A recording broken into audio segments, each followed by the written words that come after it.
Assalamualaikum warahmatullahi wabarakatuh. Nama saya Ahmad Alvan Anwaruddin. Halo, selamat pagi teman-teman. Bagaimana kabarnya? Semoga sehat selalu. Kemarin kan pemerintah sudah menetapkan kebijakan physical distancing, larangan mudik dikarenakan adanya wabah pandemi virus COVID-19. Nah, di sini kenapa saya membuat video ini? Saya akan meng-share atau membagikan informasi tentang bagaimana sih keadaan komoditas hasil laut dan air tawar. Untuk informasi selanjutnya, simak video berikut.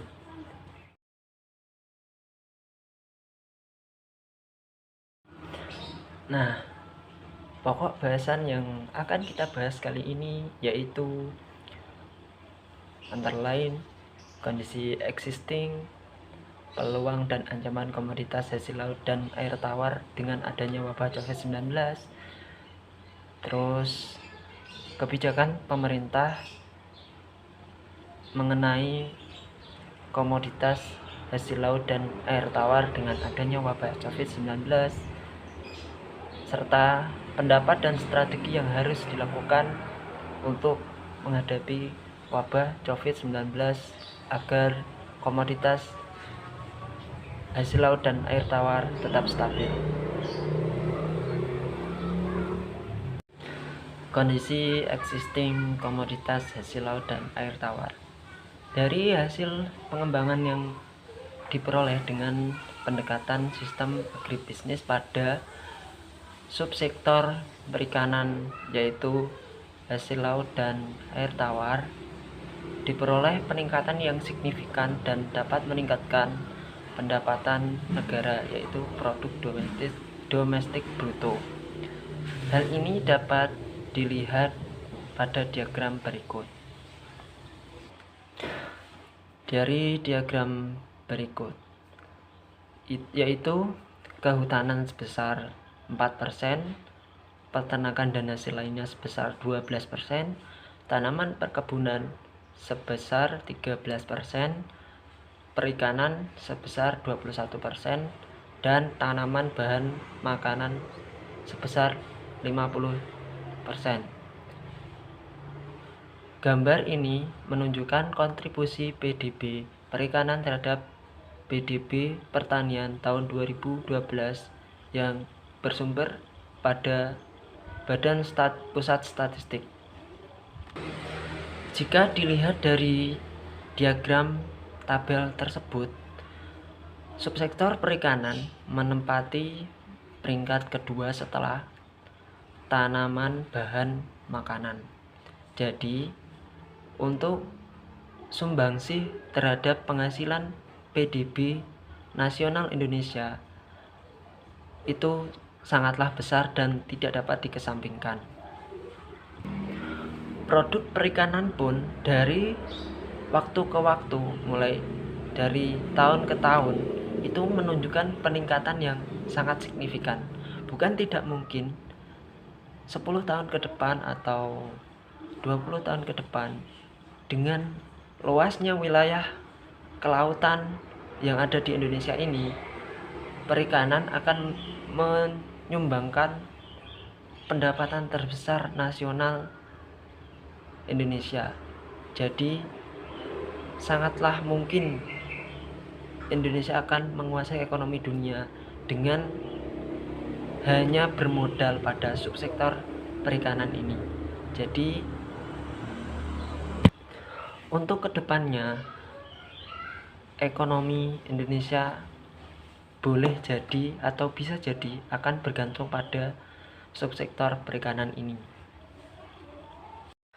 Peluang komoditas hasil laut dan air tawar dengan adanya wabah COVID-19 ini.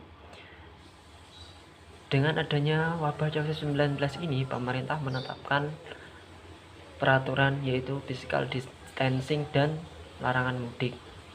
Otomatis semua aktivitas di luar rumah itu ada pembatasan-pembatasan tertentu. Nah, dengan adanya hal tersebut diharapkan para petani atau petambak dan nelayan-nelayan yang biasanya beraktivitas keluar daerah diharapkan dapat memproduksi hasil air tawar dan air laut di wilayahnya masing-masing dengan mengoptimalkan sumber daya yang ada. Karena akibat adanya pembatasan wilayah ini, otomatis impor dari luar pun diberhentikan. Jadi ini akan menjadi peluang bagi petani petambak lokal yang ada di Indonesia itu sendiri untuk dapat mencukupi kebutuhan yang dibutuhkan oleh masyarakat dan konsumen mereka di daerahnya masing-masing. Ancaman yang terjadi terhadap komoditas hasil laut dan air tawar dengan adanya wabah COVID-19 ini.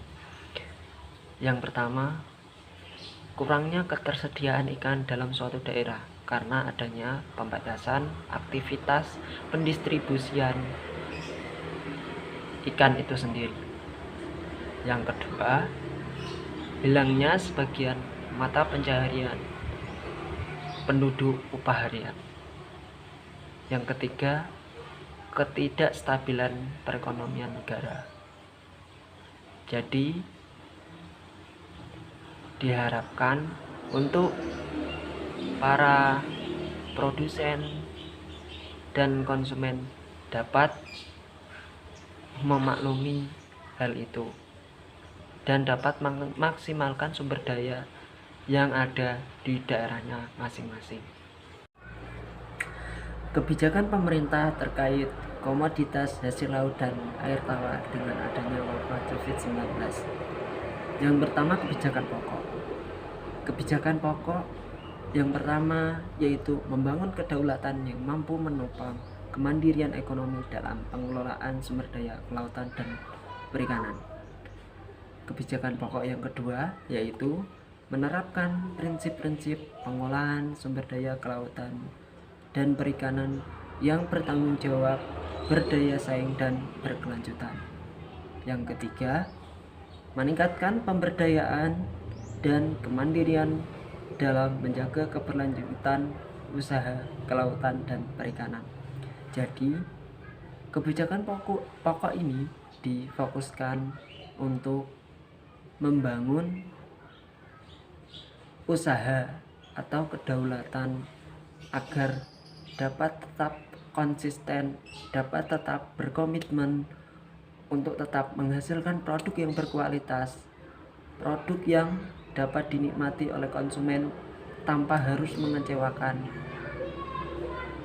maupun itu dari pendistribusian, terus usaha yang dilakukan itu dapat tetap berkomitmen dan konsisten seperti yang biasa telah dilakukan.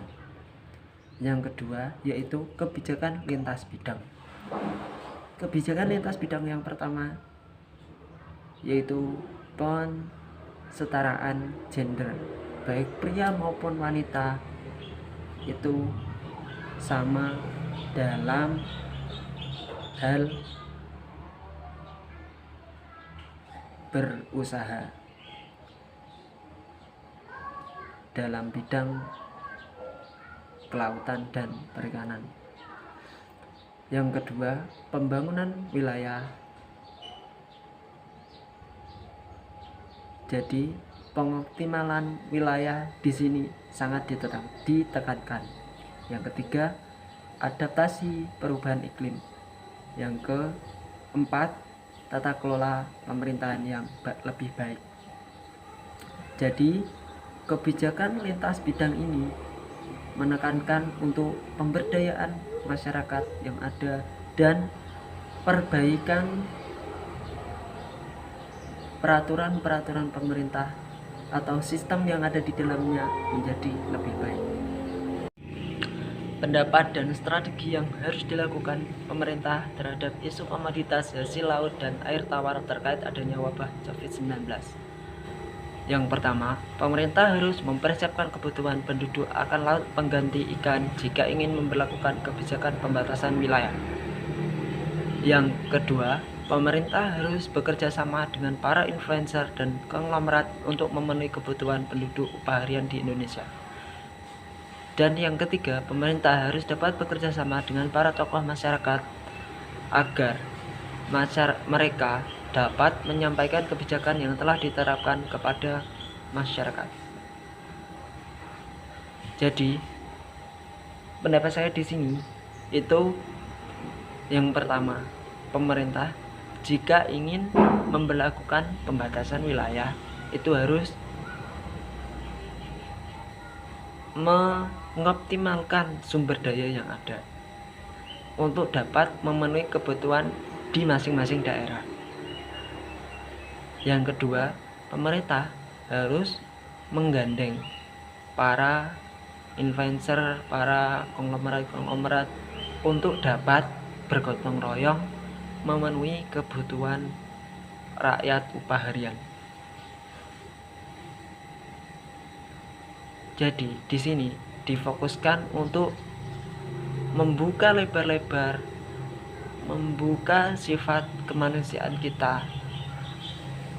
Baik itu pemerintah maupun masyarakat harus saling bekerja sama untuk dapat memenuhi hak dan kewajiban kita masing-masing. Hai. Nah, bagaimana penjelasan yang atau informasi yang telah saya sampaikan tadi? Apabila ada kekurangan, saya mohon maaf. Dan apabila kalian ingin menyampaikan pendapat, silahkan tulis di kolom komen di bawah. Mungkin untuk video selanjutnya dapat saya perbaiki.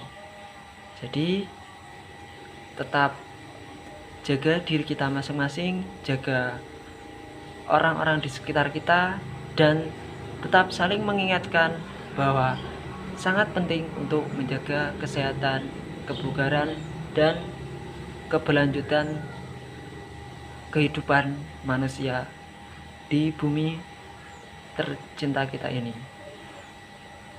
Tetap stay at home, beribadah dari rumah, beraktivitas dari rumah, dan jangan lupa selalu berdoa dan berikhtiar.